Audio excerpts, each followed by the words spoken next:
नमस्कार साथियों, मैं मनीष कुमार शर्मा स्वागत करता हूं आपका एक बार फिर यादवेन स्मार्ट क्लासेस पर, जिस पर आप ग्रुप डी की तैयारी कर रहे हैं। जैसा कि आपको पता है कि शाम के 6 बज चुके हैं और शाम के 6 बजे मेरा एक सेशन होता है जिसमें मैं आपको साइंस के पीवाईक्यूज कराता हूं, जो आपके ग्रुप डी में प्रीवियस ईयर में आए हुए क्वेश्चंस हैं उनकी यहां पर प्रैक्टिस कराई जाती है, उनका यहां पे एनालाइजेशन किया जाता है। इसी के साथ में मैं बता दूं कि ये आपका शिफ्ट वाइज और डेप्थ वाइज चल रहा है। तो एक डेट में आपके 3 शिफ्ट होती थी, तो वहां पर हम उन्हीं एग्जाम्स का एनालाइजेशन कर रहे हैं। तो अभी आज जो करने वाले हैं वो 24 अगस्त 2022 की शिफ्ट फर्स्ट का एनालाइजेशन, इसके सॉल्यूशन और इसके क्वेश्चंस को हम यहाँ पे सॉल्व करने वाले हैं। तो मैं यहाँ पे बात करूं कि 24 अगस्त से पहले के जितने भी हैं, चाहे वो 23 अगस्त की तीनों शिफ्ट हो, 22 अगस्त की तीनों शिफ्ट हो, या फिर 18 अगस्त या फिर 17 अगस्त, ये सारी शिफ्ट आपको प्लेलिस्ट में मिल जाएंगी। अगर आपने वो वीडियो नहीं देखे तो आप उन वीडियो को जाकर देख सकते हैं। इसी के साथ में इन शिफ्ट को पढ़ाने वाले कौन कौन है, तो मैं आपको बता दूं कि ग्रुप डी का जो हमारा पीवाईक्यू का सेशन चल रहा है, जिसमें आज आपने जीएस की क्लास शाम को 5 बजे ली है और शाम को 5 बजे 25 अगस्त 2022 की शिफ्ट फर्स्ट कराई गई थी ललित सर के द्वारा। आज जो मेरे द्वारा कराई जा रही है वो 24 अगस्त 2022 की शिफ्ट फर्स्ट कराई जा रही है। इसके बाद 8 बजे जो क्लास होगी, क्योंकि मेरी क्लास 6 बजे होगी, 6 बजे के बाद में अब क्लास होगी 8 बजे। 8 बजे 22 अगस्त 2022 की शिफ्ट फर्स्ट कराई जाएगी, क्योंकि कल क्लास नहीं हुई थी तो वही क्लास आज कंटिन्यू करी जाएगी। तो 22 अगस्त 2022 की शिफ्ट फर्स्ट का सॉल्यूशन आपको मैथ्स में यादवेन सर के द्वारा 8 बजे कराया जाएगा। इतनी बात समझ में आई। इसके बाद अगर आपको जो मैंने बताया कि 17 अगस्त, 18 अगस्त, 22 अगस्त, 23 अगस्त, ये जो वीडियो मैंने बनाए हैं पीवाईक्यूज के, ये वीडियो आपको अगर देखने हैं तो आप जा सकते हैं हमारी प्लेलिस्ट पर, और इस प्लेलिस्ट में आप जाएंगे तो मैथ्स, साइंस और जीएस तीनों की यहाँ पे प्लेलिस्ट मिल जाएगी, और तीनों की प्लेलिस्ट में आपको यहाँ पर सारे ही वीडियोस मिल जाएंगे जो यहाँ पे कराए जा चुके हैं। इसके बाद में अगर मैं बात करूँ कि यहाँ पे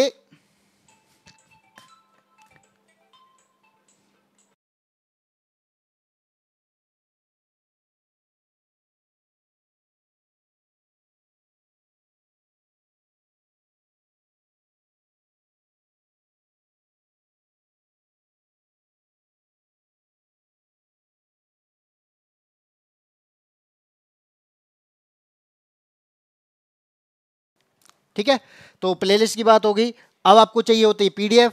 पीडीएफ के लिए क्या करना पड़ेगा आपको भाई, पीडीएफ के लिए आपको जाना पड़ेगा टेलीग्राम चैनल पे, और टेलीग्राम चैनल पे यादवेन स्मार्ट क्लासेस को सर्च करना पड़ेगा, वो उसको ज्वाइन करना पड़ेगा। जैसे ही आप ज्वाइन करते हैं तो वहां पे आपको लिंक और फाइल दोनों ही मिल जाती हैं, और जितनी भी पीडीएफ है आपको वहीं पर मिलने वाली हैं। इस क्लास की भी पीडीएफ आपको क्लास के बाद में उसी जगह पर मिलने वाली है। ठीक है, तो चलिए अब आगे बढ़ते हैं। आपका आज का पहला क्वेश्चन, और पहला क्वेश्चन क्या कहता है, क्वेश्चन नंबर 1 क्या कहता है, आपसे स्टार्ट करते हैं। कहता है कि निम्नलिखित में से कौन सी शक्ति की इकाई यानी यूनिट नहीं है। तो हमें पता होना चाहिए शक्ति की यूनिट क्या होती है। तो शक्ति की किसी भी शक्ति हो या फिर मैं कहता हूं फोर्स हो, किसी की भी यूनिट निकालने के लिए मुझे क्या चाहिए, मुझे चाहिए उसका फॉर्मूला। तो चलिए फॉर्मूला क्या होता है आपको मालूम होना चाहिए। शक्ति यानी पी से डिनोट करते हैं, और शक्ति बराबर होता है वर्क अपॉन टाइम। क्या होता है, work upon time. Ravish Kumar ने आंसर भी दे दिया, ऑप्शन नंबर बी। चलिए देखते हैं। तो यहाँ पे वर्क अपॉन टाइम की बात करेंगे तो वर्क की जो मात्रक होता है वो जूल होता है, टाइम का मात्रक होता है वो क्या होता है, सेकंड होता है। तो जूल पर सेकंड हमें दिया है, हाँ दिया है, हमें तो चाहिए कौन सा नहीं है। जूल पर सेकंड की बात करूं तो जूल पर सेकंड को हम क्या कहते हैं, वॉट कहते हैं। तो यहाँ पे वॉट भी आपका मात्रक है। अब आप कहो हॉर्स पावर, तो हॉर्स पावर भी शक्ति का ही मात्रक होता है, क्योंकि एक हॉर्स पावर में आपका क्या होता है, कितने वॉट होते हैं, तो 746 वॉट होते हैं। तो हॉर्स पावर ही आपका मात्रक होता है। जो नहीं है बचा हमारे पास में क्या, किलोवाट घंटा, ये इसका मात्रक नहीं है। ये आपका एनर्जी का मात्रक है जो कि किलोवाट घंटा है। आप अगर आप बात करें तो आप जो यूनिट खर्च करते हैं ना बिजली में, इलेक्ट्रिसिटी का जो बिल आता है उसमें जो यूनिट खर्च करते हैं वो यूनिट क्या है, किलोवाट घंटा होती है। ठीक है, सिका सिंह बिल्कुल ऑप्शन नंबर बी सही है। आगे बढ़ते हैं क्वेश्चन नंबर 2 में। क्वेश्चन नंबर 2 क्या कहता है, माइटोकॉन्ड्रिया को अजीव कोशिकांग माना जाता है। तो माइटोकॉन्ड्रिया है ना, तो माइटोकॉन्ड्रिया को यहां पे बोला गया एक अजीब कोशिकांग है, और अजीब है तो क्यों है, तो वही पूछा गया है। अगर मैं यहां पे बात करूं, पहला जो ऑप्शन कहता है वो तो वो ये कोशिका का पावर हाउस है। क्या पावर हाउस है इस वजह से अजीब है? नहीं, वो तो काम है उसका भाई, पावर हाउस है तो, पावर हाउस है तो वो तो काम है उसका, क्योंकि वो क्या कर रहा है, उसको एटीपी में एनर्जी प्रोवाइड कर रहा है। और ऑप्शन नंबर डी आ गया शिखा सिंह का, वे कोश की सामग्री का भंडार है। बात सही है, सूक्ष्म जीवों को पचा सकते हैं। और डी कहता है राइबोसोम और डीएनए होते हैं। तो ये अगर मैं डी वाली बात करूं, रवीश कुमार ने भी आंसर दे दिया। ये क्या है, मान लीजिए मेरे पास में सेल है और इस सेल में हमारे पास में होता है न्यूक्लियस, यानी सेल के पास में क्या होता है, केंद्रक होता है। और मैं अगर केंद्रक की बात करूं तो केंद्रक के पास में क्या होता है, अपना डीएनए होता है। ठीक है, अब मैंने कहा ये है माइटोकॉन्ड्रिया। अब माइटोकॉन्ड्रिया की अगर मैं बात करूं तो माइटोकॉन्ड्रिया के पास में खुद में अपना डीएनए होता है भाई, इसके पास में अपना खुद का डीएनए होता है। और यही बात कह रहा है कि इसके पास में राइबोसोम और डीएनए होता है। तो इसी वजह से ये क्या है, यानी सेल के अंदर है और सेल के पास जो चीजें हैं वो इसके पास में मिल रही हैं। तो ये खुद में क्या है, एक अद्भुत चीज हो गई, एक अजीब चीज हो गई। ठीक है, और ये बात आपको एनसीईआरटी में लिखी हुई है। अगर आप यहां पे देखें कि माइटोकॉन्ड्रिया अगर आपको दिख रहा हो तो ये लिखा है माइटोकॉन्ड्रिया जो है बहुत अद्भुत अंगक है, क्योंकि इसमें उसका अपना डीएनए और राइबोसोम होता है। ठीक है, ये बात लिखी हुई है माइटोकॉन्ड्रिया, ये एनसीईआरटी में लिखा हुआ है कि माइटोकॉन्ड्रिया बहुत अद्भुत अंगक है, क्योंकि इसमें उसका अपना डीएनए और राइबोसोम होते हैं। यहां पे आपको दिख रहा होगा, ये अगर सेल है तो सेल के पास में ये माइटोकॉन्ड्रिया है और माइटोकॉन्ड्रिया के डीएनए को हम माइटोकॉन्ड्रियल डीएनए कहते हैं। आए समझ? तो सब कुछ आपको एनसीईआरटी मिलता है और एनसीईआरटी से ही पेपर बनता है भाई। तो एनसीईआरटी अगर आपने पढ़ी है, उसको फॉलो किया है और मेरे द्वारा अगर आप पढ़ रहे हो तो आपको वहां पर कोई भी ऐसी दिक्कत नहीं आने वाली जो आपको एग्जाम से पीछे कर दे। ठीक है, चलिए आगे बढ़ते हैं। क्वेश्चन नंबर थर्ड, क्या कहता है? दिव्यांशी नमस्ते। इसी के साथ में क्या है, ये कहता है उस उदासीनीकरण अभिक्रिया के अभिकारकों का अनुमान लगाएं जिसके उत्पाद लिथियम सल्फेट और जल हैं। तो यहां पे मुझे क्या बताना है कि कोई अभिकारक होंगे। ठीक है, तो मेरे पास में, मैंने कहा कि मुझे पास में कोई अभिकारक थे, इनकी रिएक्शन कराने पर मुझे क्या उत्पाद मिला, लिथियम सल्फेट मिला। और लिथियम सल्फेट को हम क्या कहते हैं, Li2SO4 कहते हैं। तो लिथियम सल्फेट और इसके साथ में मुझे क्या मिल रहा है, जल मिलता है। तो आप बताओ ऐसा कौन सा होगा, कैसी अभिक्रिया है, उदासीनीकरण अभिक्रिया। और उदासीनीकरण अभिक्रिया की अगर मैं बात करूं तो उदासीन का मतलब होता है कि अगर मैं एसिड के साथ बेस की क्रिया करा दूं तो मुझे क्या मिलेगा, सॉल्ट मिलेगा और H2O यानी पानी मिलने वाला है। ये उदासीनीकरण अभिक्रिया कहलाती है जब एसिड की बेस से क्रिया कराई जाए। तो आप खुद बताओ इन सब में एसिड और बेस कौन सा है जिससे आपका लिथियम सल्फेट यानी Li2SO4 मिलने वाला है, बताओ। तो इसमें ऐसा कौन है जिसकी वजह से हमें लिथियम सल्फेट मिलने वाला है? तो आप देखोगे, बताओ। तो अगर मैं यहां पे बात करूं, एक हो जाएगा आपका सल्फ्यूरिक एसिड। तो यहां पे आपको सल्फ्यूरिक एसिड दे रखा है, ठीक है, 3 ऑप्शन में सल्फ्यूरिक एसिड है, तो मैंने ले लिया सल्फ्यूरिक एसिड। अगर एसिड लिया है तो मुझे अब बेस लेना पड़ेगा, और इसमें बेस क्या है, बेस ऐसा होना चाहिए जिसके पास में लिथियम हो, क्योंकि सल्फेट तो मैंने ले लिया, अब मुझे लिथियम चाहिए। तो यहां पे लिथियम नाइट्रेट है, यहां लिथियम कार्बोनेट है, यहां लिथियम कार्बोनेट है और यहां पे लिथियम हाइड्रोक्साइड है। तो मेरे पास में क्या होना चाहिए जिससे आपका लिथियम सल्फेट बन जाए? तो अब बताइए क्या होना चाहिए मेरे पास में। अब क्योंकि H2 है, अब इन सब में मेरे पास में ऐसा होना चाहिए जिसके पास में क्या हो, जिसके पास में O हो यानी ऑक्सीजन हो। तो अब बनता है हमारे पास में लिथियम हाइड्रोक्साइड, और इस लिथियम हाइड्रोक्साइड की वजह से ये Li और SO4 जो कि आपको दिख रहा होगा Li2SO4 प्लस यानी जल बन जाता है। ठीक है, अब आप कहोगे कि सर बैलेंस नहीं है, बैलेंस नहीं है तो क्या करना चाहिए, हम बैलेंस करेंगे इसको। ये H2SO4 है, ये लिथियम हमारे पास 2 मिले हैं तो यहाँ पे 2 का मल्टीप्लाई कर देंगे, और यहाँ पर हमारे पास में ऑक्सीजन, अगर यहाँ पे हाइड्रोजन कितने हो गए, यहाँ पे हाइड्रोजन हो जाते हैं 4, तो यहाँ पे हो जाएगा 2 का मल्टीप्लाई। ठीक है, तो हमारा ऑप्शन कौन सा आया, option number D sulphuric acid और लिथियम हाइड्रोक्साइड जो हैं, इनकी अगर मैं क्रिया करा दूं तो यहां पर मुझे लिथियम सल्फेट मिलने वाला है। रवीश कुमार और दिव्यांशी और शिखा तीनों ने ही आंसर दे दिया है कि ऑप्शन नंबर डी इसका आंसर होगा। ठीक है जी, सीधी बात है, उदासीनीकरण अभिक्रिया है तो एसिड और बेस की क्रिया होगी। एसिड मेरे पास में कौन सा है, सल्फ्यूरिक एसिड है, तो बेस में कौन सा लूं, जिसके पास में क्या हो, हाइड्रोक्साइड हो। बेस बनने का मतलब क्या है, बेस बनने का मतलब है कि उसके पास में OH आयन होना चाहिए। तो OH आयन मुझे किस में मिला, केवल लिथियम हाइड्रोक्साइड में मिल रहा था, इस वजह से इसका आंसर ये है। ठीक है, अब आगे बढ़ते हैं अगले पर, क्वेश्चन नंबर 4 पे। ये क्या कहता है, पौधे अपने अपशिष्ट उत्पादों को किन विभिन्न भागों में संग्रहित करते हैं। तो जैसे आपको मालूम होगा, अगर अपशिष्ट की बात करते हैं, वेस्टेज की, तो हम लोग क्या हैं, हम लोग ह्यूमन हैं, और ह्यूमन भी वेस्टेज को क्या करता है, कहीं ना कहीं स्टोर करता है और फिर उसे बाहर कर देता है। गुड इवनिंग रक्षा पारा सर। तो यहाँ पे क्या है, ह्यूमन जब वेस्ट को बाहर करता है तो कहीं ना कहीं क्या करेगा, उसको थोड़ी देर के लिए उसको क्या करेगा, स्टोर करेगा। तो हम रेक्टम में यानी मलाशय में क्या करते हैं, वेस्ट को क्या करते हैं, स्टोर करते हैं। इसके अलावा ब्लैडर को क्या करते हैं, स्टोर करते हैं। तो इसमें क्या होगा, ब्लैडर में यूरिन स्टोर होता है और कुछ टाइम बाद यूरिन बाहर हो जाता है। रेक्टम में मलाशय हो, यानी मलाशय में मल को क्या करते हैं, स्टोर करते हैं और कुछ टाइम बाद उसको बाहर कर देते हैं। ऐसे ही हमारे प्लांट में होता है क्या, प्लांट में भी वेस्टेज को स्टोर किया जाता है, और वेस्टेज को स्टोर करने का सबसे बड़ा माध्यम है हमारे पास में, प्लांट के पास में क्या होगी, सेल होगी। और इस सेल के पास में एक चीज होती है जिसे हम क्या कहते हैं, वैक्यूल्स कहते हैं। और ये वैक्यूल्स जो होती है ना, ये क्या कहलाती है, ये रिक्तिका होती है जिसमें, यानी रसधानी होती है जिसमें पेड़ प्लांट जो होता है ना, अपना जो भी वेस्टेज होता है वो यहाँ पे स्टोर करता है। अब आप एक बात देखो, वैक्यूल्स किस में दिया है, इसमें नहीं दिया, बी में दिया है नहीं दिया, सी में दिया है नहीं दिया, केवल डी में दिया है। आंसर आपका डी मिल गया। क्या दिया है, ऑप्शन नंबर डी में ही दिया है। तो यहां पे आपका आंसर क्या हो जाएगा, वैक्यूल्स हो जाएगा। आया समझ।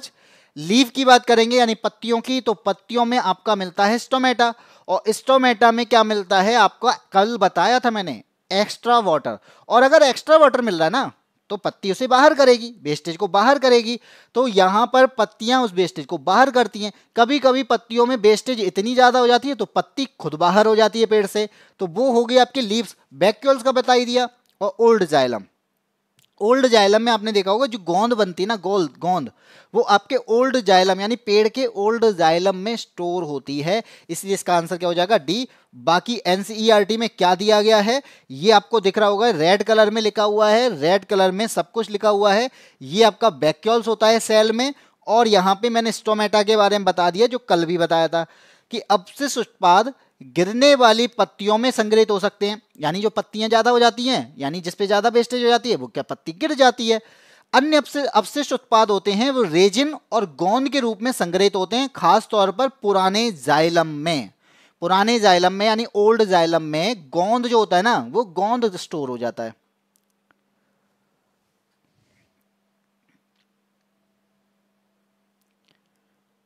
ठीक है, तो ये बात समझ में आ गई होगी। इसके अलावा और अगर अपशिष्ट की बात करेंगे तो मिट्टी में भी कुछ होते हैं, तो मिट्टी में भी कुछ अपशिष्ट पदार्थ उत्सर्जित कर देते हैं ये। तो यहाँ पे शिखा कह रहे हैं गुरुजी एक क्लास केमिस्ट्री में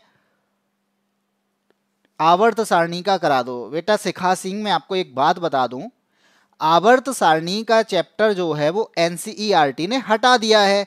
और अगर एनसीईआरटी ने हटा दिया है तो ग्रुप डी हो चाहे वो रेलवे का एग्जाम हो, किसी भी एग्जाम में आवर्त सारणी से कोई भी क्वेश्चन आपको मिलने वाले नहीं है। और इसका एग्जाम्पल अगर आपको देखना हो तो 2024 में जो भी एग्जाम हुए हैं, जैसे एएलपी का हुआ है, टेक्नीशियन का हुआ है, आरपीएफ का हुआ है, इन एग्जाम्स में आप जाके थोड़ा सा एनालाइज कर लोगे तो वहां पे आपको दिखेगा कि आवर्त सारणी से कोई भी क्वेश्चन नहीं किया गया है। लेकिन अगर आपको लगता है कि हाँ ऐसा कराना है तो मैं आवर्त सारणी की एक क्लास आपको करा दूंगा, उसकी टेंशन ना लो। ठीक है, गुड इवनिंग सुरेश यादव। चलिए आगे बढ़ते हैं क्वेश्चन। तभी तो मैं कहता हूं अपडेटेड कंटेंट देता हूं मैं। अपडेटेड कंटेंट का मतलब है कि जो नहीं पूछा जाने वाला उसको नहीं पढ़ना है, ठीक है, और जो पढ़ने वाला पढ़ने का है केवल उसे पढ़ना है। हमें कोई साइंटिस्ट थोड़ी बनना है, उतना पढ़ना है जितना एग्जाम को क्वालिफाई करने में हेल्प करेगा, भाई साइंटिस्ट बनना है तो अलग बात है, बाकी मैं क्लास सारी कराऊंगा। आवर्त सारणी वाली बात है तो आवर्त सारणी की एक क्लास आपकी पूरी बन जाएगी, वो मैं आपको करा दूंगा। इसकी बात करते हैं क्वेश्चन नंबर 5 की। निम्नलिखित में से कौन सा संबंध उत्तल दर्पण द्वारा उत्पन्न आवर्धन m को सही ढंग से दर्शाता है? अब यहां पे आवर्धन की बात करिए तो मैग्निफिकेशन की अगर हमसे बात की जा रही है तो रवीश कुमार ने तो तुरंत आंसर दे दिया, बाकी चलो देखते हैं डी आंसर होता है कि नहीं। तो आपको पता होना चाहिए मैग्निफिकेशन यानी हमारे पास में जो आवर्धन होता है ये क्या होता है, तो मैग्निफिकेशन बराबर होता है height of image upon height of object. Image की हाइट बटे ऑब्जेक्ट की हाइट। हाँ ठीक है, नॉलेज के लिए आपको सारे चैप्टर कराए जाएंगे, ये टेंशन ना लो, ये तो मैंने पहले ही कह दिया था कि नॉलेजेबल चीजें होंगी वो मैं आपको सारी प्रोवाइड कराऊंगा। लेकिन अगर आप ग्रुप डी और रेलवे की बात कर रहे हैं तो इसमें केवल एनसीईआरटी फॉलो करूंगा, जिसमें केवल वही जो पूछा जाएगा उतने ही चैप्टर कराए जाएंगे, बाकी एक्स्ट्रा नहीं कराए जाएंगे। लेकिन हाँ, आवर्त सारणी कराई जाएगी, ये मैं बोल देता हूँ। ठीक, अब बात करते हैं मैग्निफिकेशन होता है आपका height of image upon height of object. इसमें कहता है उत्तल दर्पण द्वारा। अब उत्तल दर्पण कैसा होता है भाई? उत्तल दर्पण होता है जहां इनर पार्ट में हम पॉलिश कर देते हैं। अगर आउटर पार्ट में पॉलिश करते तो वो अवतल दर्पण होता, और इस वजह से इनर पार्ट में पॉलिश करने पर ये कैसा हो जाता है? उत्तल दर्पण हो जाता है, जिससे हम कहते हैं कॉन्वेक्स मिरर। ठीक है, अब यहां पर आप इमेज को रखोगे, तो ये रख दी मैंने, सॉरी इमेज को नहीं, वस्तु को रखोगे, तो आपको पता होना चाहिए उत्तल दर्पण में हमेशा कैसा प्रतिबिंब बनेगा? छोटा प्रतिबिंब बनेगा हमेशा। ये बात आपको याद रखनी है कि उत्तल दर्पण की जब भी बात आ जाए तो हमेशा छोटा प्रतिबिंब बनेगा। और इसका एग्जाम्पल आपका साइड मिरर है। ठीक है, साइड मिरर क्या होता है? साइड मिरर में आपने देखा होगा बाइक में लगा होता है, किसी भी गाड़ी में लगा होता है, तो उसमें क्या होता है? पीछे का ट्रक भी हमें उसमें पूरा दिखाई दे रहा होता है। क्यों दिख रहा होता है? क्योंकि उसके अंदर उत्तल दर्पण लगा होता है, जो इमेज को यानी जो आपका ऑब्जेक्ट है उसको छोटा करके हमें दिखाता है। तो इसका मतलब ये हुआ कि उत्तल दर्पण का मतलब है कि कोई भी प्रतिबिंब छोटा होगा। अब जब मैग्निफिकेशन की बात आती है तो मैग्निफिकेशन के अगर मैं ये कहूं कि मैग्निफिकेशन 1 से ज्यादा है, या फिर मैग्निफिकेशन 1 के बराबर है, या फिर मैग्निफिकेशन 1 से छोटा है, ये 3 कंडीशन आपकी बनेंगी। जब 1 के बड़ा होगा, 1 से क्या हो जाए? बड़ा हो जाए, तब यहां पे प्रतिबिंब कैसा बनेगा? तब प्रतिबिंब जो बनेगा वो बड़ा बनेगा। इमेज कैसी बनेगी? बड़ी बनेगी। मैग्निफिकेशन का मान 1 हो जाए तो इसका मतलब है प्रतिबिंब कैसा होगा? समान आकार का बनेगा, यानी बराबर बनेगा। और मैग्निफिकेशन का मान 1 से छोटा हो जाए तो इसका मतलब है प्रतिबिंब कैसा बनेगा? छोटा बनेगा। और मुझे कैसा प्रतिबिंब चाहिए? छोटा प्रतिबिंब चाहिए। इस वजह से इसका आंसर क्या हो जाएगा? Option number D. ठीक है, डी आंसर होगा। मेरा कोई एग्जाम नहीं है, मुझे ओनली नॉलेज के लिए पढ़ना। हाँ बिल्कुल, कोई दिक्कत नहीं है, आपके लिए जितनी भी चीजें हो सकती हैं और जो भी आपके डाउट हैं वो आप पूछ सकते हैं, और उसके लिए क्लासेस लाई जाएंगी, ये मैं कंफर्म करता हूं। अगर आपने आवर्त सारणी की बात करी तो आवर्त सारणी की एक क्लास आपको मिल जाएगी। ठीक है, इसका आंसर कैसे हुआ ये भी मैंने बता दिया, क्योंकि मैग्निफिकेशन जो है 1 से अगर छोटा होगा तो छोटा प्रतिबिंब बनेगा, और छोटा प्रतिबिंब आपका उत्तल दर्पण में बनता है। इस वजह से इसका आंसर क्या हो जाएगा? Option number D. आया समझ? अगर आ चुका है तो आगे बढ़ें। चलो क्वेश्चन नंबर 6, ये क्या कहता है? यहां पे कहता है कि जब कोयले और पेट्रोलियम को अपर्याप्त वायु का मतलब ऑक्सीजन की कमी, और ऑक्सीजन की अगर कमी है तो यहां पे हम क्या कर रहे हैं? उसे जला रहे हैं, और जला रहे हैं तो कौन सी प्रदूषणकारी हानिकारक गैस उत्पन्न होती है, ये पूछा गया है। तो आप बात खत्म कर दो इसकी कि हमारे पास में कोयला है, तो कोयला जो होता है जब कोयले को जलाते हैं तो उसमें से कोई एक गैस निकलती है। Good evening Trisha. तो उसमें से कोई एक गैस निकलती है, तो हम यही कहते हैं कि बंद कमरे में अंगीठी को नहीं जलाना चाहिए। क्यों नहीं जलाना चाहिए? क्योंकि इस अंगीठी से एक गैस निकलती है। अंगीठी में अगर कोयला है और कोयले को अगर मैं जला दूं ना, तो जलाने पर यहाँ पे एक गैस निकलती है, और ये गैस कौन सी होती है? कार्बन मोनोक्साइड होती है। यहाँ पे आपका आंसर क्या हो जाएगा? ऑप्शन नंबर सी ही हो जाएगा कि कोयले को जलाने पर ऑक्सीजन के साथ में कार्बन जब मिलता है तो उसे कार्बन डाइऑक्साइड की जगह पर कार्बन मोनोक्साइड बन जाएगा, जो कि इसका आंसर है। ठीक है, सुरेश यादव बिल्कुल सही, रवीश कुमार बिल्कुल सही है, मोहम्मद शाबिर हेलो भाई, गुड इवनिंग। और इसी के साथ में आप क्लास के 6वें क्वेश्चन पे आए हैं। दिवांशी भाई बोल दो इससे यार, सुरेश से क्यों परेशान कर रहे हो उसे, हद है यार सुरेश। क्वेश्चन नंबर 7 की बात करते हैं। यहां पे लिखा हुआ है निम्नलिखित में से किस चरण के दौरान रक्त द्वारा धमनी की दीवारों के खिलाफ सिस्टोलिक रक्तचाप लगाया जाता है। तो सबसे पहले तो आपको माइंड में आ रहा होगा ये होता क्या है, सिस्टोलिक आ रहा है। तो सबसे पहले मैं अगर आपको बताऊं कि आपके पास में होता, भाई हमारा होता है ब्लड प्रेशर, सभी को पता है। और नॉर्मल ब्लड प्रेशर की अगर मैं बात करूं तो नॉर्मल ब्लड प्रेशर होता है 120/80। क्या होता है 120/80। 120 का मतलब है सिस्टोलिक, और इस सिस्टोलिक का मतलब होता है जब संकुचन होता होगा। और यहां पे 80 का मतलब होता है डायस्टोलिक, जब यहां पे संकुचन की जगह पे क्या होगा, रिलैक्सेशन होता होगा, तब डायस्टोलिक होता है। अब मैं अगर ये कहूं कि आपका हार्ट जो है ना, हार्ट संकुचन करता है, हार्ट संकुचन करेगा तब क्या करेगा, प्रेशर डालेगा, किस पे डालेगा, आर्टरी पे। तो यही तो बोल रहा है कि किस चरण के दौरान रक्त द्वारा धमनी की दीवारों के खिलाफ सिस्टोलिक रक्तचाप लगाया जाता है। तो यहां पे संकुचन हो रहा है, सिस्टोलिक का मतलब क्या है, संकुचन होना। और संकुचन होने पर आर्टरी में प्रेशर लगाया जाएगा, जिससे क्या होगा, जिससे ब्लड जो है ना प्रेशर से निकलेगा, पूरी बॉडी में फैलेगा। ये तो पता है। अब मैं अगर ये कहूं कि आपके पास में हार्ट होता है, हार्ट होता है, हार्ट के 4 चैम्बर होते हैं, आपको यहाँ पे 4 चैम्बर मिलेंगे। अब ऐसा हार्ट तो होता नहीं है, होता तो अलग तरह का है। यहाँ पे क्या होता है, एक निलय होता है और ऊपर होता है आलिंद, ठीक है। इसी साइड ये भी होते हैं, इनको कहा जाता है, एक को कहा जाता है बायां आलिंद और एक को कहा जाता है दायां आलिंद, ठीक है। अगर हार्ट ऐसे मान लो मैं यहाँ पे खड़ा हूं तो मेरा हार्ट इस साइड है और इस साइड है, तो इसका मतलब बायां आलिंद इस साइड होगा, तो बायां आलिंद इस साइड है। तो यहाँ पे अगर कोई भी प्रेशर निकलेगा तो ब्लड यहाँ से ही तो निकलेगा, नीचे वाले पार्ट से निकलेगा, और यहां से प्रेशर से निकलेगा, तब हम कहेंगे कि यहां पर आर्टरी पर ये प्रेशर डालेगा और पूरी बॉडी में सेल के पास में जाएगा, और सेल के अंदर क्या होगा, सेलुलर रेस्पायरेशन होगा। और रेस्पायरेशन की वजह से यहां पर क्या होता है, हमें एटीपी एनर्जी मिलती है।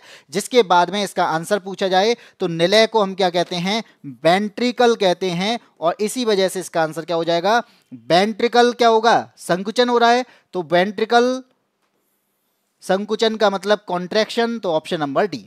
भाई सिस्टोलिक का मतलब ही संकुचन होता है और कॉन्ट्रैक्शन का भी मतलब क्या होता है, संकुचन होता है। तो किसका संकुचन कर रहा है, ब्लड संकुचित हो रहा है बहुत ज्यादा तेजी से ब्लड को बाहर निकालने के लिए। तो ये ब्लड कौन सा पार्ट होगा, वो वेंट्रिकल वाला पार्ट होगा। ये वाला पार्ट जो है ये क्या करेगा, संकुचित होगा, तब जाके इस पर प्रेशर डालेगा। No idea about this question. तो भाई आइडिया दे तो रहा हूं मैं, आइडिया ही तो दिया है। बाकी आप यहां पे देखो कि ये लिखा है 120/80, जो कि आपका ब्लड प्रेशर होता है नॉर्मल। तो आप यहां पे जब सिस्टोलिक की बात कर रहे हैं तो ये वाले पार्ट आप देख रहे हैं ना, ये वाला पार्ट, ये पार्ट क्या है, संकुचित आपको दिख रहा होगा, बिल्कुल पिचका हुआ सा। और इस वाले पार्ट को देखो, ये फूला हुआ दिख रहा होगा, ठीक है। यहां पे इसका मतलब है जो संकुचित वाला पार्ट है, यानी ये जो है जिसे क्या कहते हैं, वेंट्रिकुलर कहते हैं, तो किसका कंट्रैक्शन हो रहा है, इस वजह से ब्लड जो है वो बाहर जा रहा है, ठीक है। आगे बढ़ते हैं, अब बढ़ते हैं क्वेश्चन नंबर 8 पे। इसको पढ़ो, इसका आंसर देने की कोशिश करो कि क्या आंसर होगा। भाई धन्यवाद मोहम्मद साबिर। और अगर ऐसा आपको लग रहा है तो भाई वीडियो को लाइक कर दो, और अगर पसंद आ रहा है लाइक करने के अलावा अपने दोस्तों को भेज दो। और दोस्त को क्यों बुलाओ, क्योंकि आपका ग्रुप डी पास हो सकता है, तो भाई उसका भी करा दो, दोनों लग जाओगे तो अच्छा है ना। बी सभी का आंसर बी आ रहा है। चलिए, यहां पे बोला गया है निम्न में से कौन सा शारीरिक परिवर्तन यौन विकास के चरण का एक हिस्सा नहीं है। यानी हमारी बॉडी में आपको पता है एक एज के बाद में, यानी अगर मैं ये कहूं कि बाल्यावस्था के बाद हमारी बॉडी के अंदर चेंजेस आते हैं, जिन्हें हम फिजिकल चेंज कहते हैं, और सेक्सुअल डेवलपमेंट होता है, जिसकी वजह से आपके सेक्सुअल ऑर्गन जो होते हैं ना, उनमें चेंजेस आते हैं, ठीक है। जब उनमें चेंज आता है तो इनमें से ऐसा कौन सा पार्ट है जो इसका हिस्सा नहीं होगा। अगर मैं गर्ल्स की बात करूं तो गर्ल्स में क्या आता है, मेंस्ट्रुएशन आता है, मासिक धर्म आता है, जो कि जिसे पीरियड के नाम से जानते हैं, जो हर महीने आता है, ठीक है, जिसमें एग बनता है और एग निकलता है बाहर। इसके बाद में मोटापा, क्या मोटापा जो है सेक्सुअल डेवलपमेंट है? इसकी वजह से कोई ऐसा ऑर्गन हमारा बड़ा होता है, इसकी वजह से जो मोटापे की वजह से होता है, उससे कोई फर्क नहीं पड़ता। इसका मतलब क्या है? मोटापा शारीरिक परिवर्तन में यौन विकास का अंग नहीं है। ठीक है। बाकी आप देखोगे आवाज में चेंज हो जाता है, भाई बचपन में आवाज अलग होती है और धीरे धीरे करके टेस्टोस्टेरोन की वजह से आवाज जो है वो भारी होने लगती है, तो आवाज में बदलाव होता है। और फिर कहते हैं ना गर्मी आ गई, इस वजह से कहते हैं ना मुहासे हो रहे हैं, भाई तेरे में गर्मी है इस वजह से मुहासे हो रहे हैं। तो इसका मतलब क्या है? ये भी हमारा सेक्सुअल डेवलपमेंट का पार्ट है। आया समझ? चलो आगे बढ़ते हैं क्वेश्चन नंबर 9। इस 9 में आपको क्या बताना है? यहां पे दिया गया है हमारे पास में निम्न में से कौन सी अभिक्रिया जो है वो संभव होगी। कोई बात नहीं रवीश भाई, हो जाता है, गलती हो जाती है, हमसे ही आपस में गलती होती है भाई। मैं कोई ऐसा तो नहीं, मेरे से भी गलतियां होती हैं, मैं पढ़ाते पढ़ाते हो सकता है मैं भी गलत बता दूं कभी कभी, लेकिन ऐसा होता है। लेकिन मैं उसको आगे जाके सही करने की कोशिश करता हूं, आप भी उसे सही करने की कोशिश करो। बस छोटी सी बात है, बस एग्जाम में नहीं होना चाहिए, बाकी सब सही है। आंसर आ चुका है ऑप्शन नंबर सी। यहां पे देखो अभिक्रिया का मतलब, जब हम रिएक्शन की बात कर रहे हैं तो आप एक बात देख पा रहे होगे कि यहां लिखा है MgCl2 और यहां पे लिखा है Cu, और जब हम रिएक्शन करते हैं तो Cu के साथ में Cl2 आ जाएगा और Mg यहां पे अलग हो जाएगा। अब मैं आपसे अगर ये बोलूं क्या Mg और Cu में यानी मैग्नीशियम और कॉपर में रिएक्शन सबसे ज्यादा कौन जल्दी करेगा? जो जल्दी करेगा वो उस पदार्थ को हटा देगा।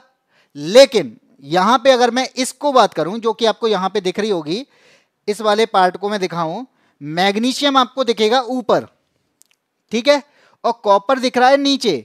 इसका मतलब यह है कि ये लेस रिएक्टिव है, कॉपर किसी भी चीज को हटाने में असमर्थ है जब वो मैग्नीशियम हो, और मैग्नीशियम तो बहुत ज्यादा रिएक्टिव है। और अगर मैग्नीशियम रिएक्टिव है ना, तो इसका मतलब है कि उसकी अभिक्रिया कॉपर के साथ अगर कराएंगे तो कॉपर मैग्नीशियम के पास में जो उत्पाद होंगे उनको हटा नहीं पाएगा। तो इसका मतलब है ए गलत है, क्योंकि मैग्नीशियम ज्यादा रिएक्टिव है और कॉपर लेस रिएक्टिव है। और कॉपर अगर यहां पर लेस रिएक्टिव है तो क्या इसके Cl2 पार्ट को हटा देगा? क्लोरीन को वो हटा देगा? नहीं हटाएगा, क्योंकि मैग्नीशियम रिएक्टेंट ज्यादा है, वो इसे पकड़े रखेगा और इसे हटाएगा ही नहीं। अब बात करते हैं बी की। बी में आप देखोगे यहां पे है एल्यूमिनियम और यहां पे है पीबी लेड। तो आप बताओ किन में इनमें से ऐसा कौन है जो ज्यादा रिएक्टिव है? तो यहां पर ज्यादा रिएक्टिव तो एल्यूमिनियम है, एल्यूमिनियम जो है ज्यादा रिएक्टिव है। और पीबी की बात करूं तो पीबी कम रिएक्टिव है। क्या एल्यूमिनियम अपने साथ में SO4 का होल ट्राइड जो है इसको हटा देगा? एल्यूमिनियम अलग हो जाएगा? नहीं होगा, क्योंकि पीबी के साथ में रिएक्शन कराने ना जो कि कम रिएक्टिव है। तो इसका मतलब आपका बी ऑप्शन भी हो जाएगा गलत। ठीक है, अब सी को देखते हैं। यहां पे जिंक है, यहां पे आयरन है, इन दोनों में कौन ज्यादा रिएक्टिव है? तो यहां पे अगर मैं कहूं जिंक ज्यादा रिएक्टिव है, और अगर जिंक ज्यादा रिएक्टिव है तो क्या आयरन इसके साथ में SO4 को हटा देगा, तोड़ देगा? नहीं तोड़ेगा भाई, तो सी भी गलत हो गया। अब बात करते हैं कॉपर। कॉपर को हमने देखा था अभी कम रिएक्टिव है, कॉपर कम रिएक्टिव है, लेकिन कैल्शियम जो है ना वो बहुत ज्यादा रिएक्टिव है। कैल्शियम क्या करेगा? इसके साथ में SO4 को अपने साथ मिला लेगा, क्योंकि ये ज्यादा रिएक्टिव है, इसलिए CaSO4 बन जाएगा, कॉपर अलग हो जाएगा। ऑप्शन नंबर डी सही होगा। आया समझ? भाई मेरे कहने से तो तुम भी नहीं आए हो, तो मेरे कहने से देवांशी कैसे आ जाएगी? भाई तुम जानो उसे। आया समझ? चलिए, ये अगर आपको दिख रहा हो तो कॉपर ये है, यानी कॉपर वाला ये पार्ट ये है, और कैल्शियम वाला पार्ट आपका ये दिख रहा होगा। तो कैल्शियम ज्यादा रिएक्टिव है, इस वजह से क्या होगा, यहां पे कॉपर के साथ में SO4 को सल्फेट को हटा देगा और ये खुद बन जाएगा उसके साथ में दोस्त। ठीक है, यही है जो तीसरा बीच में आ जाता ना, वो यही वाला पार्ट है, क्योंकि ये ज्यादा यानी रिएक्टिव का मतलब ये सरकारी नौकरी वाला है। ठीक है, कैल्शियम यहाँ पे सरकारी नौकरी वाला है, और आप भले ही किसी कितना भी अच्छे से बॉन्ड बना के रखो, सरकारी नौकरी नहीं है, तो ये क्या करेगा, कैल्शियम इसको हटा देगा और खुद बैठ जाएगा, तुमको अलग कर देगा। आया समझ? तो अगर गवर्नमेंट जॉब पानी है और आपको यहाँ पर इस वाली रिएक्शन के साथ रहना है तो आप हमारे साथ में यादविन स्मार्ट क्लासेस के साथ में जुड़ सकते हो और हमारा बैच ले सकते हो। बैच लेने के बाद में हम आपको दिलाएंगे गवर्नमेंट जॉब, और गवर्नमेंट जॉब दिलाएंगे उसके साथ ही आपको ऐसी चीज़ नहीं होगी, कोई आपको छोड़ के नहीं जाएगा। चलो आगे बढ़ते हैं क्वेश्चन नंबर, बाकी ये कैसे कौन रिएक्टिव है कौन कम रिएक्टिव है ये आपको लिस्ट दे रखी है। अब बढ़ते हैं क्वेश्चन नंबर 10 पे। अब 10 क्या दे रखा है यहाँ पे, हम यूपी के गाजीपुर से हैं, तो भाई गाजीपुर में आप अकेले तो हो नहीं, मैं तो ये कहूँगा कि अपने दोस्तों को भी बुला लो यार गाजीपुर में।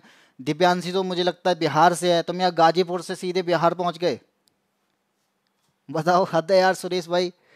यहाँ पे क्वेश्चन नंबर 10 की बात करते हैं। वायु में यात्रा करती हुई प्रकाश की एक किरण कांच के स्लैब में प्रवेश करती है और निम्नलिखित में से कौन सा कथन सही होगा ये बताना है। अब आप एक बात बताओ, मैं अगर ये कहूं कि मान लो ये क्या है, ये कांच है, ठीक है, ये मैंने लिया है कांच। अब अगर ये बात कहूं कि मान लो ये कांच है तो ये क्या है, ये नॉर्मल है, भाई नॉर्मल तो होगा ही, मैंने ये ले लिया नॉर्मल, या फिर इसको हटा तो छोटा कर दो तो थोड़ा, ठीक है, ये ले लिया मैंने नॉर्मल जो आपको यहां पे दिख रहा होगा। अब ये नॉर्मल से आप एक बार देखोगे वायु जो है वो कैसा माध्यम होगी, वो यहां पे रेयरर मीडियम होगी जिसे हम कहेंगे विरल। और कांच की अगर बात करूं तो कांच कैसा माध्यम होगा, कांच होगा आपका सघन माध्यम, ठीक है। अब बात करते हैं कि यहां होने क्या वाला है उसकी बात करते हैं। अब आप एक बात देखो कि यहां से मैंने कोई एक प्रकाश किरण यहां भेजी, ठीक है, इस प्रकाश किरण में जब विरल माध्यम से सघन माध्यम की ओर कोई भी प्रकाश किरण जाएगी तो वो अपने मार्ग में विचलित हो जाएगी, और जब वो विचलित होगी तो कितना हो, किस साइड होगी, नॉर्मल की तरफ या फिर नॉर्मल से दूर। तो याद रखना जब भी हम विरल माध्यम से सघन माध्यम की ओर जाते हैं तो वो नॉर्मल से नॉर्मल की ओर आती है। क्यों, क्योंकि भाई एक बात सोचो, हम एक नॉर्मल जगह पर चल रहे हैं और भीड़ भाड़ वाला इलाका आ जाए तो हमारी स्पीड कम हो जाएगी, तो हमारी स्पीड कम हो जाएगी, हम किनारे की तरफ भागेंगे, यही तो होता है ना। यहां पे अगर मैं ये कहूं कि हम नॉर्मल की तरफ हम चल रहे हैं सीधे सीधे, भीड़ दिख जाए तो हम किनारे की तरफ होंगे। तो यहां पर भी क्या है, ये विरल माध्यम है, ये सघन माध्यम है, तो सघन माध्यम क्या है, यहां पे जो सघन माध्यम में जो मॉलिक्यूल होते हैं वो पास पास होते हैं, तो ये क्या जाएगा, ये इसकी तरफ जाएगा, यानी आपका कहां पे जाएगा, नॉर्मल की तरफ जाएगा। लेकिन इसे जाना कैसे चाहिए था, अगर मैं जाने का बताऊं तो जाना कैसे चाहिए था, जाना इसको इस तरीके से चाहिए था, ठीक है। अब बताते हैं, चलो अब इसमें मैंने क्या बता दिया, तो यहां पे इसे कहते हैं इंसिडेंट एंगल, ये वाला एंगल जो कहलाता है इंसिडेंट एंगल कहलाता है, और इस एंगल को कहते हैं रिफ्रैक्टेड एंगल।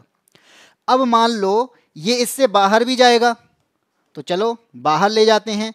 तो बाहर जब हम इसे ले जाएंगे, कैसे ले जाएंगे, इस तरीके से, ये क्या है, हमने एक और नॉर्मल लिया, अब इसको ले जाते हैं बाहर, ठीक है, इस वाली प्रकाश किरण को हमने बाहर ले जाएं, बाहर ले जाएंगे तो क्या होगा, बाहर ले जाने पर यहाँ पे ये प्रकाश किरण जो है इससे फिर टकराएगी, और जब टकराएगी ना तो अब ये बाहर जा रही है, और बाहर आपका इलाका कैसा है, बाहर आपका भीड़ भाड़ वाला इलाका नहीं है, और नहीं है तो इसलिए ये नॉर्मल से दूर हटेगी। तो ये आपकी पूरी क्या बन जाती है, ये हमारी पूरी प्रोसेस बन जाती है, ठीक है, ये नॉर्मल से थोड़ा सा दूर हट जाती है, ये हमारी प्रोसेस बन जाती है ऐसे। अब बात करते हैं यहां पे हमसे पूछा क्या गया है इसके बारे में, ठीक, आपतन कोण अपवर्तन कोण से बड़ा होता है, यहां पे बोला गया है आपतन कोण अपवर्तन कोण से बड़ा होता है। अब यहां पे क्या है, ये आपतन कोण है, पहले वाले में देखा है ये आपतन कोण है, अब ये क्या है, नॉर्मल की ओर झुक रही है, नॉर्मल की ओर झुकेगी तो एंगल क्या होगा, कम होगा, इसका मतलब है आपतन कोण रिफ्रैक्टेड एंगल से क्या होगा, बड़ा होगा। पहला वाला पॉइंट हमें बिल्कुल सही दिखता है, पहला वाला पॉइंट क्या है, बिल्कुल सही दिखता है। दूसरा कहता है आपतन कोण निर्गत कोण के बराबर होता है, तो यहां पे आपको दिख रहा है ये इमर्जेंट रे है, अगर आप ध्यान से देखो ऊपर से आने वाली इंसिडेंट रे जब बाहर निकलती है तो ये दोनों क्या हो जाती हैं, इक्वल हो जाएंगी, इक्वल हो जाएंगी। तो इसका मतलब क्या है, सेकंड भी सही है। थर्ड कहता है निर्गत किरण आपतित किरण के समानांतर होगी। भाई समानांतर तो होगी, आप देखो बिल्कुल बराबर है तो समानांतर भी होगी, इसी साइड में जा रही है। तो तीसरा पॉइंट भी हमारा बिल्कुल सही है और इसमें हमारा आंसर जो सही होगा वो कौन सा सही होगा, ऑप्शन नंबर ऐसा जो जिसमें तीनों हो वो है आपका first second third, option number D. ठीक है, त्रिशा शर्मा ने ही आंसर दिया है, दिव्यांशी के बिना हमें ऑक्सीजन नहीं मिल रही है। तो भाई तुम इस गोले के नहीं हो, इसका मतलब ये है तुम भाई इसके बिना ऑक्सीजन नहीं ले पा रहे हो, तो तुम्हारे आसपास में ऑक्सीजन भाई किसी और को दे दो, फिर हम क्या करें इसमें। अब बात आती है वही जो बैच की बात आती है कि आपको अगर मेरा पढ़ाना आपको अच्छा लग रहा हो, आपको लगता हो कि हाँ मैं यहाँ पर अच्छे से पढ़ सकता हूँ और लग भी रहा होगा, और आपके यहाँ पे कम डाउट आ रहे हों और सॉल्व करने में आपको अच्छा लग रहा हो पीवाई की इसको, तो आपको अगर थ्योरी भी पढ़नी होगी, फिर तो थ्योरी अगर आपको पढ़ने का मन है तो आप क्या कर सकते हैं, हमारी इस थ्योरी के लिए आप जा सकते हैं प्ले स्टोर पे, और प्ले स्टोर पे यादविन स्मार्ट क्लासेस का क्या है, एक एप्लीकेशन है, इसको करेंगे डाउनलोड। जैसे ही आप उसे डाउनलोड करते हैं तो वहां पे हमारा रजिस्ट्रेशन करने के बाद में हमारा एक बैच है जिसका नाम है ग्रुप डी चैंपियन बैच। और इस चैंपियन बैच की खासियत है कि इसमें साइंस में पढ़ाने वाला हूं, और अगर मैं पढ़ा रहा हूं तो इसका मतलब है कि आपको यहां पर साइंस में कोई भी ऐसी दिक्कत नहीं आने वाली जो आपको एग्जाम से दूर लेके जाए। तो यहां पर आप पढ़ोगे, जैसे सुरेश यादव दिवांशी के लिए कहना ना दिवांशी दूर हो गई है, लेकिन ऐसा नहीं होगा। आप अगर हमारे यहाँ पढ़ोगे तो आपके लिए एग्जाम पास में आएगा और रिजल्ट भी आपको ऐसा लगेगा कि ये हमें ग्रुप डी की ओर अट्रैक्ट कर रहा है। तो इसी चीज़ के लिए क्या करना है, हमारे साथ जुड़ो, जिसमें live class, class note, online series, basic से एडवांस, बाइलिंगुअल क्लास और डाउट क्लासेस सब आपको मिलने वाली है मात्र 399 रुपये में।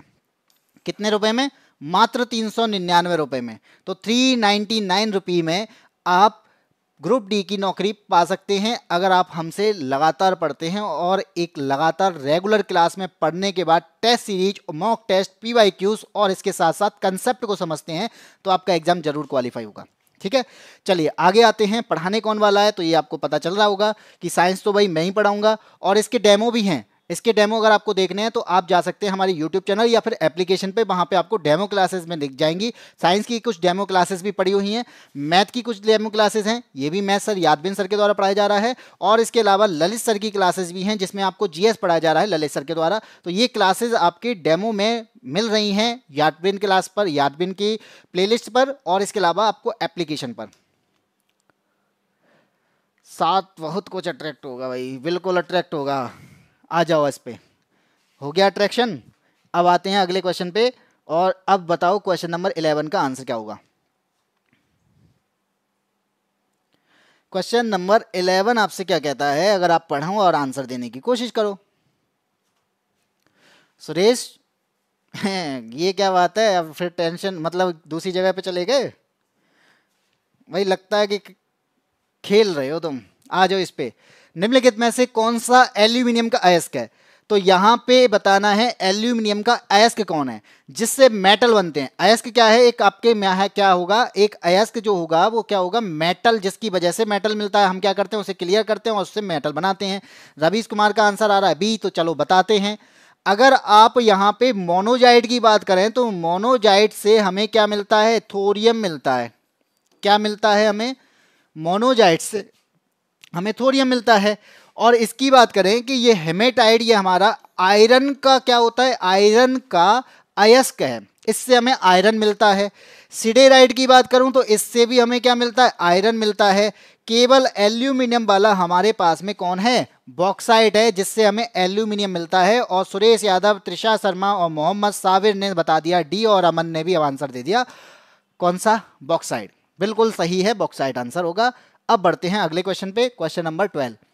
उत्तल दर्पण, बात आ रही है उत्तल दर्पण की। सबसे पहले मैं उत्तल दर्पण बना ही देता हूं। लो ये है उत्तल दर्पण। उत्तल दर्पण क्यों है ये, क्योंकि इसके पास में इनर वाले पार्ट में हमने कर दी है पॉलिश। और अगर हम पॉलिश करेंगे ना तो किसकी करेंगे, AgNO3 सिल्वर नाइट्रेट की पॉलिश करते हैं, और आगे वाला हिस्सा आपका मिरर बन जाता है। जिसके बाद में हम यहाँ पे बताएंगे कि यहाँ पर क्या करना है कि एक मैंने लाइन खींची इसके बीच से, जिसे हम कहते हैं मेजर एक्सिस, और इसका ये होता है पोल, यहां पे होता है आपका फोकस और ये होता है सेंटर ऑफ कर्वेचर। अब क्या कहता है, चलो अब देखते हैं। ये कहता है आपका कि अगर उत्तल दर्पण के मुख्य अक्ष के अनुदेश आपतित प्रकाश किरण के लिए आपतन कोण क्या होगा?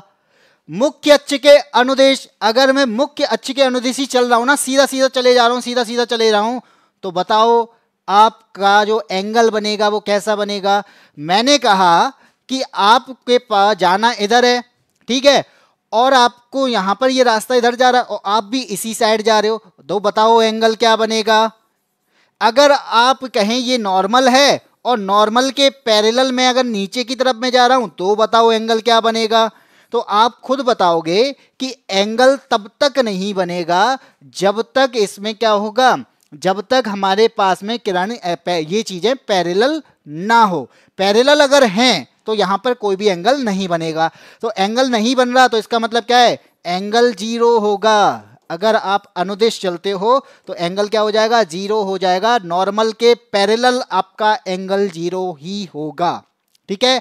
चाहे आप आपके क्या कहते हैं नॉर्मल, इस वाले नॉर्मल के पैरेलल चलो, चाहे आप मुख्य अक्ष के पैरेलल चलो, एंगल जीरो।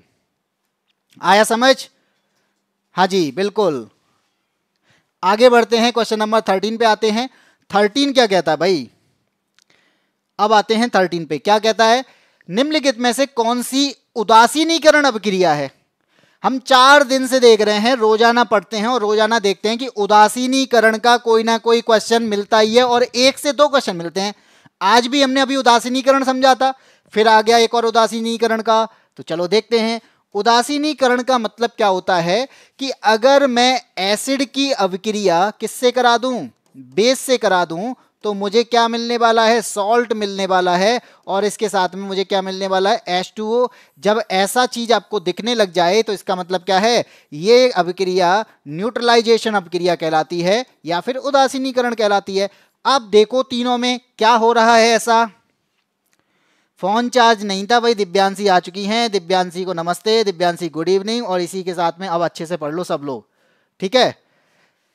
अब यहां पे अगर मैं ये कहूं NaOH क्या है, सोडियम हाइड्रोक्साइड क्या है, हमारा ये बेस है, और HCl क्या है, ये एसिड है, और इससे क्या बनना है, सॉल्ट बनना है, और आपका H2O बन रहा है। पहला सही है।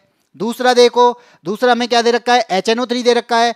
HNO3 की बात करेंगे तो ये एसिड है, KOH यानी पोटेशियम हाइड्रोक्साइड की बात करेंगे तो ये हमारा बेस है, और इससे क्या बन रहा है, सॉल्ट बन रहा है KNO3, और H2O बन रहा है, सही है। HCl क्या है, HCl एसिड होता है। सोडियम हाइड्रोक्साइड की बात करेंगे तो ये क्या है, ये बेस होता है। और NaCl की अगर मैं बात करूं तो ये क्या है, ये एक सॉल्ट बन रहा है, और सॉल्ट के साथ साथ H2O बन रहा है। तो इसका मतलब क्या हुआ, इसका मतलब मेरे पास में तीनों ही जो हैं वो उदासीनीकरण अभिक्रिया है। ऑप्शन नंबर सी हो जाएगा, ठीक है। क्या होगा, ऑप्शन नंबर सी हो जाएगा। सीधा सीधा है, एसिड की बेस से क्रिया कराओ, सॉल्ट बनेगा और H2O बनेगा। इसे हम क्या कहेंगे, न्यूट्रलाइजेशन अभिक्रिया कहते हैं। ओके, समझ में आया, नहीं आया, या फिर आ गया? आ गया होगा, मुझे लगता है इसमें कोई भी गड़बड़ नहीं है। आगे बढ़ते हैं, क्वेश्चन नंबर 14 पे आते हैं। एक उत्तल लेंस एक वास्तविक उल्टा और छोटा प्रतिबिंब निर्मित करता है। उत्तल लेंस है, वास्तविक छोटा और उल्टा प्रतिबिंब निर्मित करता है। तो यहां पे वास्तविक छोटा और उल्टा वस्तु की स्थिति क्या होगी, इसका मतलब है वस्तु कहीं ना कहीं रखी होगी। तो कहां रखी है ये बताना है।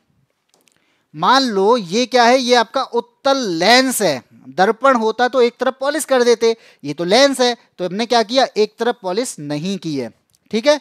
इसका क्या होगा, फोकस होता है इस तरफ F1 और इस तरफ होता है F2। इससे थोड़ा दूरी यानी इसकी दुगनी दूरी पे एक और फोकस होता है जिसे हम कहते हैं 2F1 और इसे कहते हैं 2F2, ठीक है। अब ये कह रहा है वस्तु ऐसी जगह रखी है जहां वास्तविक प्रतिबिंब बन रहा है, उल्टा बन रहा है और छोटा बन रहा है, ठीक है। अब मैं आपको एक बात बताता हूं कि जब हम वस्तु को कहां रख दें, 2F पे रखें, और इस जगह पर प्रतिबिंब कैसा बनता है, समान आकार का बनता है। यानी यहां पर वस्तु रखी है तो प्रतिबिंब कैसा बनेगा, समान आकार का बनेगा। अब मैं क्या करूं, जब मैं 2F से आगे बढ़ूंगा, जब 2F से आगे बढ़ूंगा तो प्रतिबिंब बड़ा होगा। याद रखना, 2F से आगे बढ़ रहा हूं तो प्रतिबिंब बड़ा होगा, और 2F से पीछे जा रहा हूं तो प्रतिबिंब छोटा होगा। तो आप बताओ कहां रखूं मैं, 2f से पीछे या आगे, तो ऑप्शन नंबर आपका कौन सा सही हो जाएगा? ऑप्शन नंबर डी सही हो जाएगा कि अगर मैं प्रतिबिंब यहाँ पे वस्तु को 2f से पीछे रखूं तो प्रतिबिंब जो बनेगा वो वास्तविक बनेगा, उल्टा बनेगा और छोटा बनेगा। मान लो मैंने अनंत पे रख दी, बहुत दूर रखी, तो दूर पे भी छोटा बनेगा, लेकिन ये पॉइंट के आकार का बनेगा और बहुत छोटा होगा। लेकिन यहाँ पे तो बहुत छोटा तो बोला ही नहीं गया, यहाँ पे तो सर सामने क्या बोला? छोटा बोला है, तो छोटे के अकॉर्डिंग 2f से पीछे रखा जाएगा, ना कि आगे। ठीक है, आगे बढ़ते हैं, क्वेश्चन नंबर 15 पे आते हैं। अब बताओ, इसका आंसर दो जल्दी से।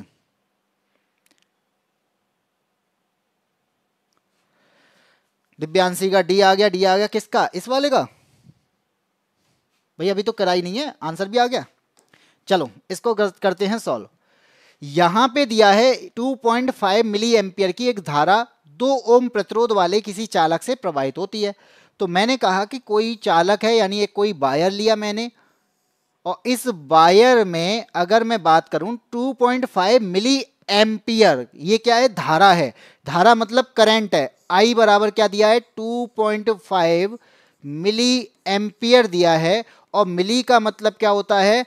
2.5, और मिली की अगर मैं बात करूं तो मिली का मतलब होता है 10 की पावर माइनस का 3 एम्पियर।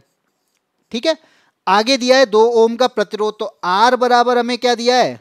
2 ओम का प्रतिरोध, यानी आपका रेजिस्टेंस दिया है, हर तार के पास में होता है। अब करंट अगर हम फ्लो करा रहे हैं तो सिरों पर विभवांतर होगा, तो इस वजह से हमें विभवांतर पता करना है। तो B बराबर क्या होता है? आई आर होता है। तो आपको बस वैल्यू पुट करनी है। आई की वैल्यू आपको दे रखी है क्या? 2.5 इंटू 10 की पावर माइनस का 3 मल्टीप्लाई 2। अब आप 2 से 2.5 की मल्टीप्लाई कर दोगे तो क्या आएगा? 5 इंटू 10 की पावर माइनस के 3। अब दिमाग लगाओ, 10 की पावर माइनस का 3 तो किसी में भी दिया है, ये 5 दिया है, ये 5 दिया है। तो हमने जब शुरुआत में देखा था तो ये मिली एम्पियर था, तो 10 की पावर माइनस 3 क्या है? मिली है। और यहाँ पर इसी वजह से इसका आंसर क्या हो जाएगा? 5 मिली, और यहाँ पर विभवांतर का मात्रक होता है वोल्ट, इसलिए आंसर आया ऑप्शन नंबर बी। ठीक है, मोहम्मद साबिर का आंसर आया बी, रितु का आंसर आ चुका है बी, और किसी का आंसर, दिव्यांशी का, अमन का आंसर, सभी का भी आ रहा है। चलो बहुत अच्छा, बी आंसर इसका होगा, क्योंकि यहाँ पे 10 की पावर माइनस 3 वोल्ट आया था। 10 की पावर माइनस 3 को हमने मिली माना, क्योंकि मिली है, तो मिली को फिर आगे आके फिर से मिली बना दिया। बस इतना था। आगे बढ़ते हैं, क्वेश्चन नंबर 16 पे आते हैं। क्वेश्चन नंबर 16 कहता है, ब्लीचिंग पाउडर बनाने में किस गैस का प्रयोग किया जाता है? ब्लीचिंग पाउडर बनाने में किस गैस का प्रयोग किया जाता है, ये पूछ रहा है। तो सबसे पहले मुझे ब्लीचिंग पाउडर पता होना चाहिए, ये क्या होता है। तो आपको मालूम होना चाहिए ब्लीचिंग पाउडर होता है CaOCl2। क्या होता है? CaO और Cl2। अब आपको दिख रहा होगा यहां पे कौन सी गैस हो सकती है, या तो ऑक्सीजन होगी या फिर क्लोरीन होगी, यही तो होंगी। तो इसको मैं बनाऊंगा किससे? तो याद रखना, बुझे हुए चूने से। और बुझे हुए चूने का फॉर्मूला क्या होता है? CaOH का होल ट्वाइस। और अगर इसमें मैं क्लोरीन गैस को प्रवाहित कर दूं तो यहाँ पे जो क्लोरीन गैस को प्रवाहित करने पर मुझे क्या मिल जाता है? CaOCl2 मिलता है। तो इसका मतलब मैंने कौन सी गैस का यूज किया? क्लोरीन गैस का यूज किया, और क्लोरीन गैस आपका ऑप्शन नंबर डी। सुरेश ने बताया डी होगा, अमन का आंसर, साबिर का आंसर, रितु का आंसर, सबका आंसर आ गया, बिल्कुल सही आंसर है ऑप्शन नंबर डी। इसका आंसर होगा कि क्लोरीन के साथ में हम अभिक्रिया करा दें, किसकी? बुझे हुए चूने की। तो बुझे हुए चूने का फॉर्मूला भी ये है। तो आपसे अगर पूछा जाए कि बुझे हुए चूने का फॉर्मूला बताओ, तो ये दिया है आपको बुझे हुए चूने का फॉर्मूला।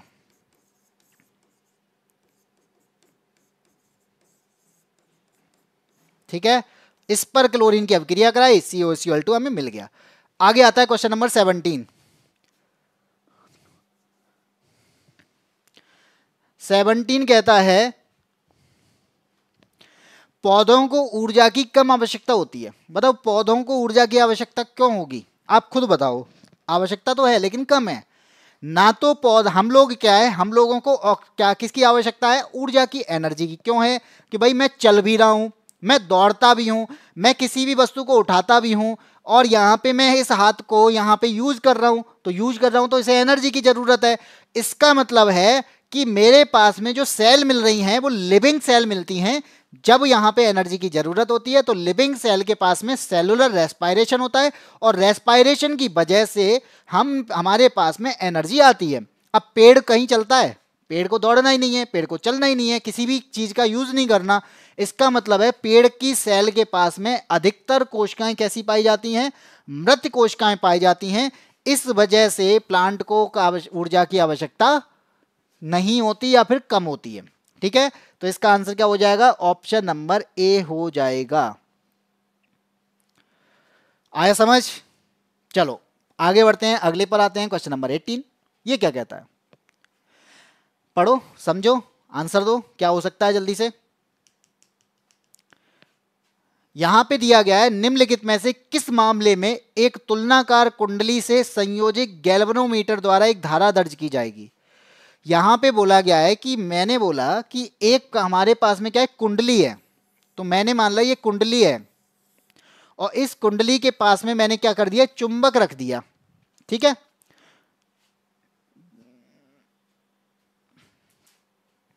चुंबक रख दिया। तो अगर अब चुंबक रखेंगे तो क्या होगा?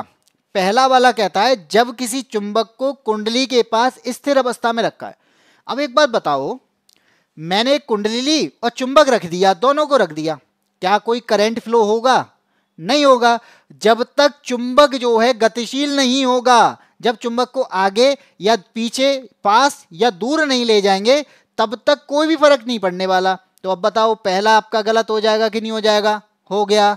अब आते हैं सेकंड पे। सेकंड कहता है जब चुंबक को कुंडली की ओर ले जाया जाता है। चुंबक को जब मैं कुंडली की ओर ले जाऊंगा ना, तो इसके चुंबकीय फ्लक्स में चेंज होगा। चुंबक को मैं आगे ले गया, चुंबकीय फ्लक्स में चेंज हुआ। फिर इसके बाद थर्ड ऑप्शन कहता है कि जब किसी चुंबक को कुंडली से दूर ले जाते हैं, तो दूर अगर ले जाएंगे तब भी चुंबकीय फ्लक्स में चेंज आएगा। अब ये हम प्रक्रिया को बार बार दोहराएं, पास ले जाएं, दूर ले जाएं, पास ले जाएं, दूर ले जाएं, ये चीज करते रहेंगे ना, तो इसमें करंट फ्लो होना स्टार्ट हो जाएगा। और यहां पर आपका क्या हो जाएगा? सेकंड और थर्ड कंबाइंड रूप से सही हो जाएगा। इस वजह से आपका ऑप्शन नंबर ए यहां पे सही है कि जब किसी चुंबक को हम पास या दूर ले जाते हैं तो वहां पर चुंबकीय फ्लक्स में चेंज होने लगता है, उसमें विभवांतर उत्पन्न हो जाता है, इसमें करंट फ्लो होना स्टार्ट हो जाता है। इसी को हम विद्युत चुंबकीय प्रेरण कहते हैं। ठीक है, आते हैं अगले क्वेश्चन पे। लो, विद्युत चुंबकीय प्रेरण की बात करी और विद्युत चुंबकीय प्रेरण के बारे में ही इसने क्वेश्चन कर लिया कि इसकी खोज करने वाले कौन थे। इसका आंसर दो, इसका बताओ आंसर। अमन, सुरेश, ऋतु, रवि, सुरेश, सभी लोग इसका आंसर दो। दिवांशी, मोहम्मद साबिर, इसका आंसर क्या होगा कि विद्युत चुंबकीय प्रेरण की खोज करने वाले कौन थे?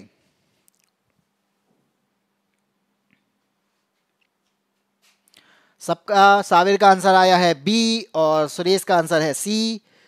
रितु ने बताया सी, रवीश कुमार बता रहे ए। सब ने ए बी सी डी बता दिया है, कोई दिक्कत नहीं है। मैं ही बता देता हूं कि इसका आंसर होगा माइकल फैराडे। फैराडे के द्वारा विद्युत चुंबकीय प्रेरण की खोज की गई थी। ठीक है, तो आंसर आपका आंसर हो गया सी। आते हैं आज के आखिरी क्वेश्चन पे, और ये आखिरी क्वेश्चन आपसे क्या कहता है? निम्नलिखित में से कौन सी बेंजीन की सही संरचना है? मुझे इनमें से क्या बताना है? बेंजीन की सही संरचना को बताना है। तो सबसे पहले मैं बेंजीन के बारे में बात करूं, कोई बात नहीं है भाई, हो जाता है कभी कभी। तो बेंजीन का फॉर्मूला मुझे पता होना चाहिए, तो मैं कहूं C6H6 होता है। ठीक है, C6H6 होता है। अगर मैं यहां पे ये कहूं कि मैंने क्या किया, C6 अणु लिए, किसके? कार्बन के। तो कार्बन के मैंने 6 अणु ले लिए और सबको मैंने इस तरीके से जोड़ना स्टार्ट कर दिया। इसके बाद में क्या होता है, आप देखो हमारे पास में कार्बन के कितने अणु हो जाते हैं? 6 अणु हो जाते हैं। अब इन कार्बन के अणुओं से हाइड्रोजन कितना जुड़ा हुआ है? ये भी 6 हुआ है, तो इसको भी मैंने जोड़ दिया। यहाँ पे हाइड्रोजन, यहाँ पे हाइड्रोजन, अच्छा इस साइड रह गया, यहाँ पे भी क्या होगा? हाइड्रोजन जुड़ा हुआ है, यहाँ भी हाइड्रोजन जुड़ा हुआ है, यहाँ भी हाइड्रोजन जुड़ा हुआ है। ठीक है, अब आपसे अगर मैं ये कहूँ कि इसके बाद प्रोसेस क्या होगी, तो इसके बाद यहाँ पे डबल बॉन्ड बनेंगे। तो मैंने कहा कि यहाँ पे डबल बॉन्ड अगर मैं बनाऊं तो यह एक डबल बॉन्ड बनेगा, एक को छोड़ के दूसरे पे डबल बॉन्ड बनेगा, तो यहां पे छोड़ेंगे, यहां बनाएंगे, यहां को छोड़ेंगे, यहां बनाएंगे। तो अब अगर मैं इसको एक नॉर्मल वे में तैयार कर दूं जहां पे मुझे सी और एच की जरूरत ना हो, तो क्या बनेगा, इस टाइप का षटकोण टाइप का बन जाएगा। और मैंने क्या किया है, डबल बॉन्ड यू का यूज किया है, तो डबल बॉन्ड एक यहां पे, एक यहां पे और एक यहां पे। इस आधार पर आपका ऑप्शन कौन सा सही हो जाएगा, ऑप्शन नंबर डी सही हो जाएगा, ये जो आपको दिख रहा है। ठीक है, तो यही आपका आंसर हो जाएगा। और डी आंसर किसने दिया है, अमन ने आंसर दिया है, सुरेश ने दिया है, रितु कुमारी, अमन बिल्कुल सही, रवीश कुमार, सभी का आंसर ऑप्शन नंबर डी है। इसी के आधार पर आपका ऑप्शन नंबर डी यहां पे सही हो जाता है। और आज का आखिरी क्वेश्चन आपका ये रहा है। और आपको ये क्लास कैसी लगी है, अगर आपको क्लास पसंद आई है तो वीडियो को लाइक जरूर करें और अपने साथियों को जरूर भेज दें। और भाई दिव्यांशी बैच ले लेना, भाई सुरेश इतना कह रहा है, पोलाइट वे में कह रहा है कि भाई बैच ले लो, बैच ले लो, तो सुरेश की बात को मान लो और दिव्यांशी को बैच ले लेना चाहिए। ठीक है, इसी के साथ में जितने भी साथी मेरे साथ में जुड़ रहे हैं सब लोग, अगर आपको लगता है कि थ्योरी और कंसेप्ट के साथ में अगर मुझे पढ़ना है तो आप हमारे साथ में जुड़ सकते हैं और हमारा एक बैच ले सकते हैं जो थ्योरी और कंसेप्ट को आपको क्लियर कराएगा। जो बैच आपका रहने वाला है हमारा एप्लीकेशन पे, जो आपकी एप्लीकेशन यादबिन स्मार्ट क्लासेस प्ले स्टोर पे आपको मिलने वाली है, तो आप उस बैच को भी ले सकते हैं।